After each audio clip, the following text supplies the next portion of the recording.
Greetings, welcome to this new video about Thevenin's theorem.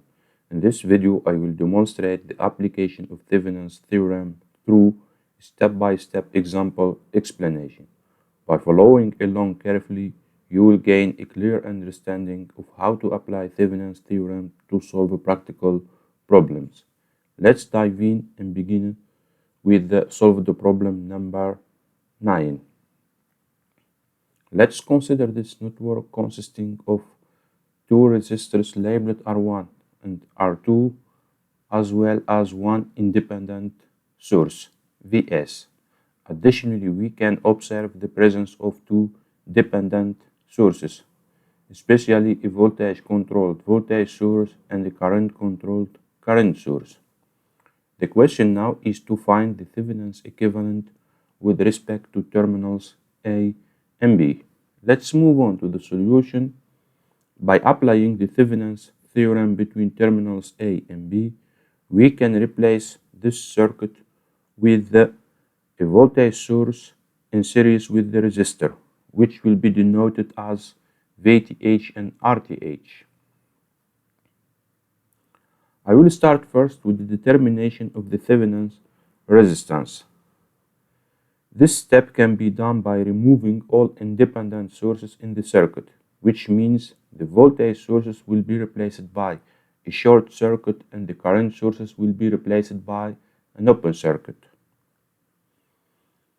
But we see the presence of the dependent sources. However, the idea is to excite the network with a voltage VO connected between terminals A and B. We can set VO is equal to 1 volt to make the calculation easy. Our goal is to find the current IO through the terminals. Once we establish the current IO, the RTH can be calculated by VO over IO. To find the current IO, I'm going to use Kirchhoff's laws. By applying Kirchhoff's voltage law, in loop 1 we can write R1 times Ix plus 2 times Vx is equal to 0. That means Ix is equal to negative 2 times Vx over R1, and from here we can see that Vx is equal to Vo, and if we replace Vx with Vo, we get Ix is equal to negative 2 times Vo over R1. And if we replace Vo and R1 with their numerical values, we obtain Ix is equal to negative 2 milliamps. And according to Ohm's law, the voltage Vx across the resistor R2 is equal to R2 times IO minus 2 times Ix.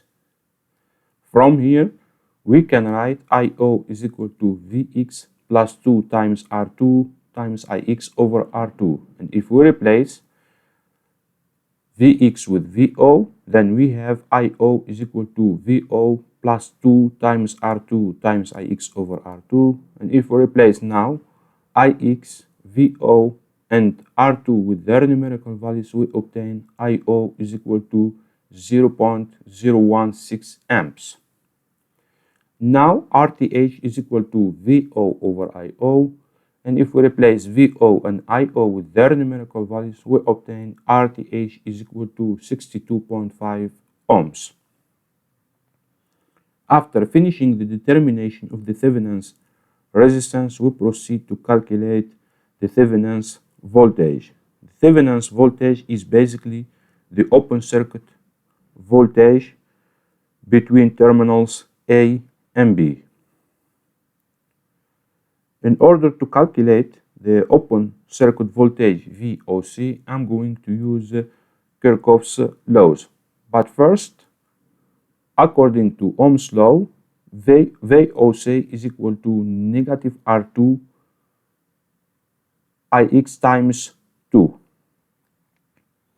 And by applying Kirchhoff's voltage law, in this loop, we can write negative Vs plus R1 times Ix plus 2 times Vx is equal to 0.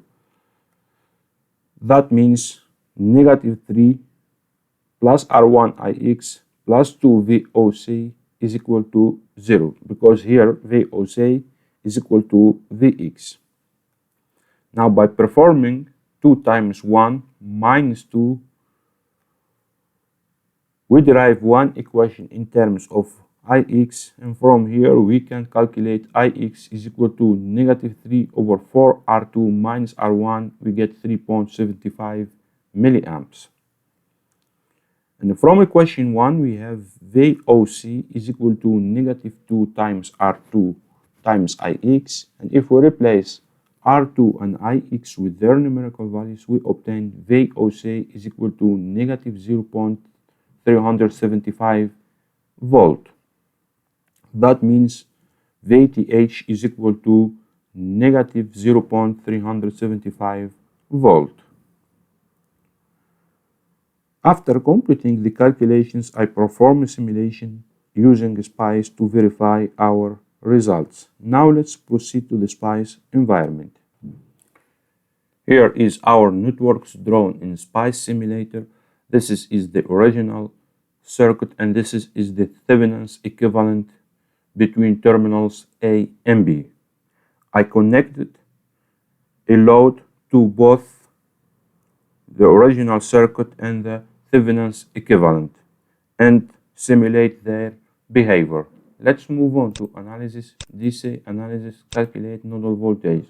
We can see here that the voltage across the load resistor in the original circuit is equal to negative 5.91 millivolt, and the voltage across the load resistor in the Thevenin's equivalent circuits is equal to negative 5.91 millivolt. Upon simulation, we can observe that the two circuits have identical behavior when we connect a load between terminals A and B. This outcome confirms the validation of our calculation. Alright, thank you for watching this video. If you have any question, do not hesitate to contact me by email or leave a comment under this video and I will answer you as soon as possible. If you like this video, don't forget to subscribe and share.